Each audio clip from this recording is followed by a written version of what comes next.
We are going to hear now about Algeria.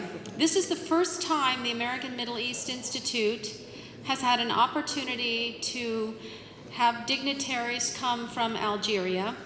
And we're so pleased that His Excellency Ambassador Madjid Bouguerra could be here, Ambassador to the United States from Algeria.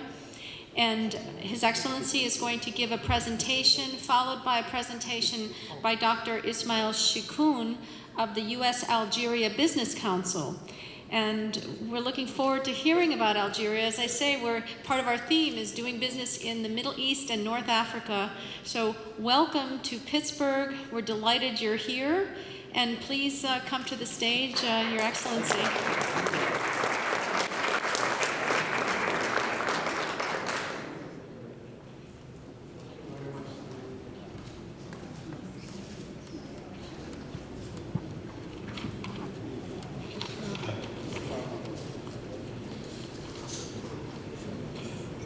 Your Excellencies, dear friends, ladies and gentlemen, I wish to begin by expressing my thanks and appreciation to my friend Simi for inviting me to such a great event, and certainly for organizing this conference to which she invited so many eminent personalities and members of the Pennsylvania and beyond business community.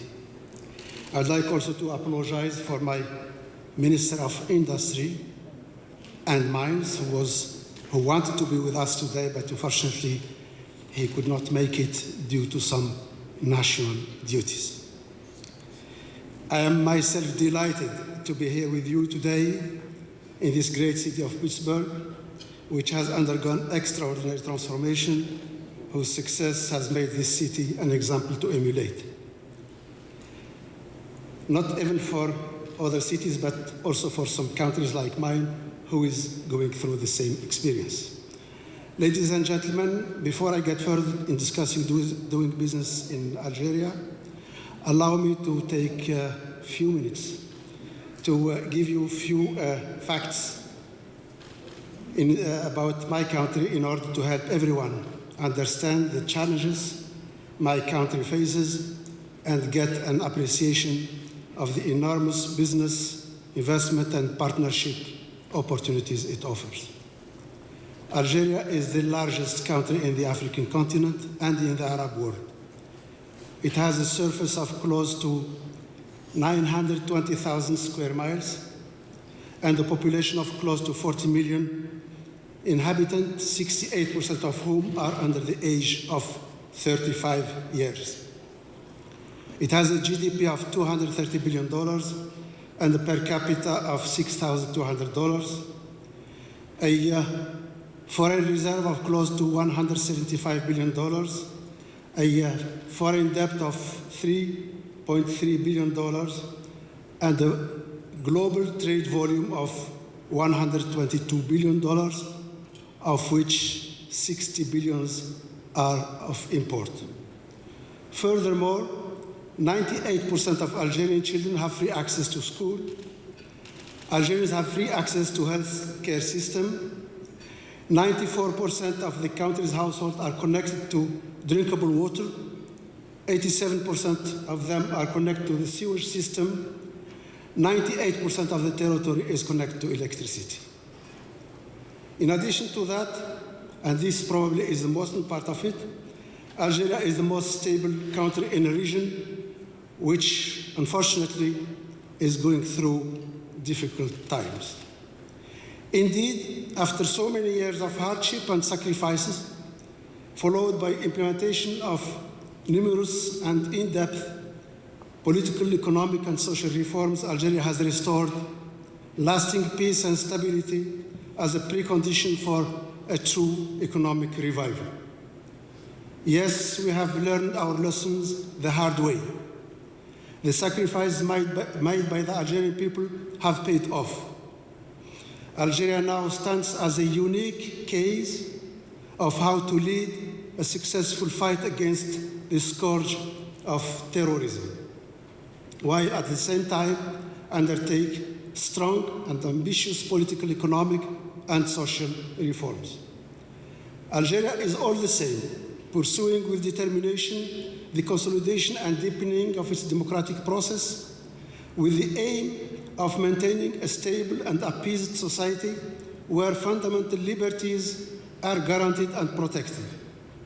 The government has been focused on consolidating representative democracy in the country, buttressing the rule of law, strengthening the rights and freedom of citizens, promoting the right of women, who today represent over a third of the membership of all national and local elected assembly, combating corruption, and increasing involvement of the youth in the political decision-making. This is a fair picture of my country, a country with a bright economic future, a promise of a strong and genuine democracy, and great opportunities to be seized, particularly by our American partners, so that together we can turn our relationship into a strong and durable partnership. Ladies and gentlemen, Algeria is today a country at peace, blessed with immense economic, human, and natural resources, and engaged in a gigantic effort aimed at strengthening democratic gains and building a strong and modern economy. Under the leadership of President Bouteflika, Algeria has returned to the world stage as a respected and credible actor, fully playing its role at the regional and international levels. My country offers more assets. It is a stable country in a difficult regional environment, but it has mobilized the necessary resources to preserve its security and stability and to work for the restoration of peace and stability in neighboring countries like Tunisia, Libya, and Mali. Algeria is a land of huge natural resources and economic growth, which averaged 3 to 4% over the last 15 years and aims to achieve 7% by the year 2019. Cushioned by substantial foreign currency reserves, Algeria has dedicated a number of ambitious 5-year plans to the development of its economy, earmarking, for instance, $265 billion for the ongoing plan 2015-2019.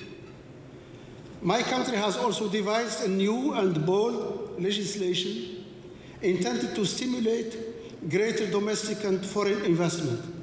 Last week only, the Algerian government approved a new investment code that takes into account the contribution of all our partners and the need for a more conducive business climate. The code will soon be adopted by the Parliament. The improvement of the business climate and corporate environment are among the top priorities of the Algerian government as it pursues accelerated implementation of measures aimed at encouraging and developing enterprises and increasing investment. The Algerian authorities are committed to doing away with constraints that impede strong and durable growth through streamlined and improved procedures, timeframes, and costs. Ladies and gentlemen, the last 2 years have witnessed a huge decline in the price of oil, which of course has impacted all oil-producing countries, including Algeria, because the hydrocarbon sector is still the backbone of our national economy, accounting for roughly 60% of the budget revenues and over 95% of its export earnings.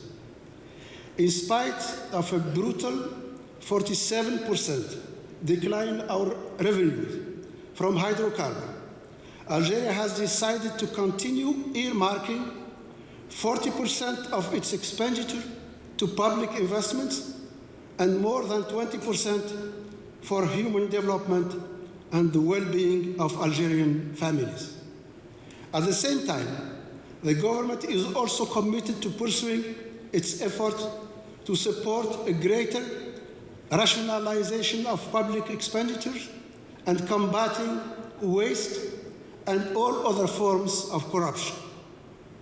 In the context of the persisting downward trend in prices of crude oil, I think it has already been said before, which promises to be around for some times in the future, Algeria has initiated a process of diversification of its economy in order to lessen its reliance on the hydrocarbon sector as a major source of revenue.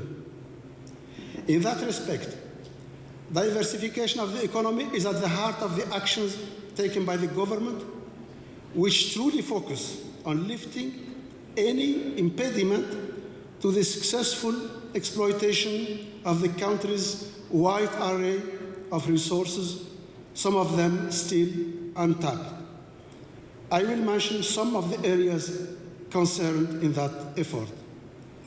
Besides continuing the development of our oil and hydrocarbon sectors, meaning oil, gas, and even shale gas, of which we have huge resources, probably the third in the world after China and Argentina, we also believe that we need to make more efforts in terms of energy economy and energy efficiency.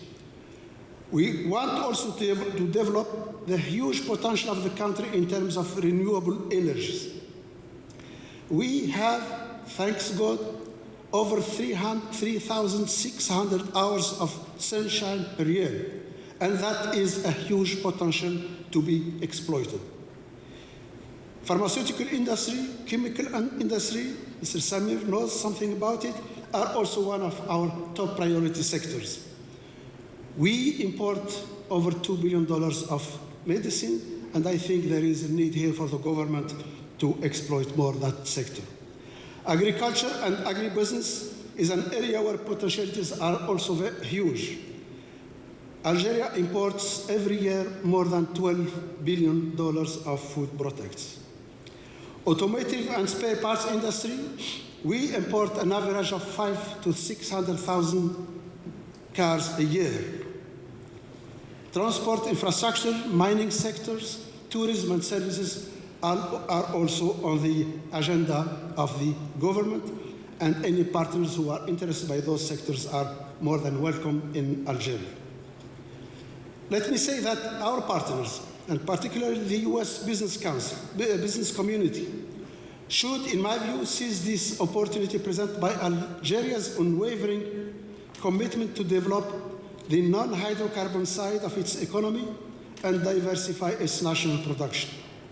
Indeed, the country's potentialities, existing infrastructure, immense pool of trained manpower, added to favorable legislations and peace and stability in the country, all coalesce to make Algeria a real good destination for US investment. We believe that the current situation in Algeria offers the US business community a chance to increase its involvement and market share by seizing the arising substantial opportunities that exist not only in the Algerian economy, but also in the surrounding region, notably in Europe, with whom we have a free trade agreement, the Arab region within the Arab Free Trade Zone, and Africa. Thanks to the trust, mutual respect, and shared values that characterizes the relations between Algeria and the United States, we have been able to maintain continued political dialogue and close consultation on bilateral issues as well as international and regional issues of mutual interest. Furthermore, in spite of the decline in the global trade volume between our two countries due to decreased US hydrocarbon import from Algeria, our economic cooperation over the last 3 years has experienced an unprecedented boost in exchange of high-level visits and holding of business forums and trade missions. These interactions between our respective governments representative and business communities are of the utmost importance. They help to improve the business relationship and clarify what one might perceive as an impediment to free trade and investment flows. The holding last February of the second session of the Algeria-US Council on Trade and Investment can be considered a significant progress. Algeria has endeavored to fulfill its obligation under the Trade and Investment Framework Agreement related to the setting of an open and predictable environment for trade and investment, the elimination of non-tariff barriers, and the protection of intellectual property rights. At the same time, Algeria expects that this agreement will efficiently encourage investment that are generating growth, job creation, and transfer of know-how and technology. In that context, I view the decreased US import of Algerian hydrocarbon as a real opportunity for American companies to explore and invest in the promising business opportunities offered by other sectors of the Algerian economy. Ladies and gentlemen, I'm sorry that I have taken so much of your time. Thank you for your kind attention and time. And let me say that it is really a privilege to be here with you. Thank you.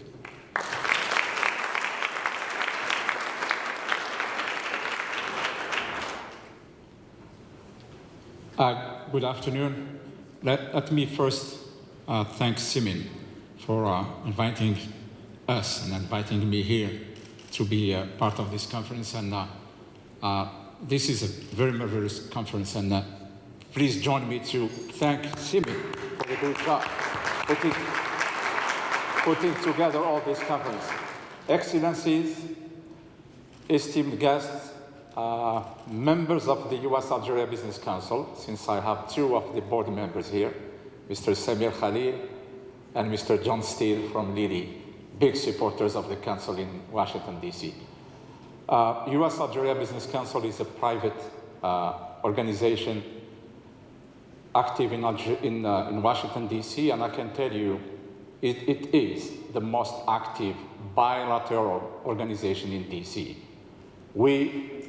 Our mission is to promote U.S. companies in Algeria, also bring Algerians to the U.S., and also be a facilitator in helping in increasing the trade between the two countries, and we deal with all sectors. We have a board of 22 people, and we have in the council more than 120 companies, major Fortune 500 companies active in Algeria. And I can tell you that in Algeria there is 114 US companies active in Algeria in all sectors. I'm going to go very quick just to present my chairman, because I have to do that. He's a very supporting of the organization and dedicated. Really, with his leadership, we did accomplish a lot at the council. Created in 2002, as I said, we are a non-profit organization and totally private. We do not receive any funds from both governments, but we do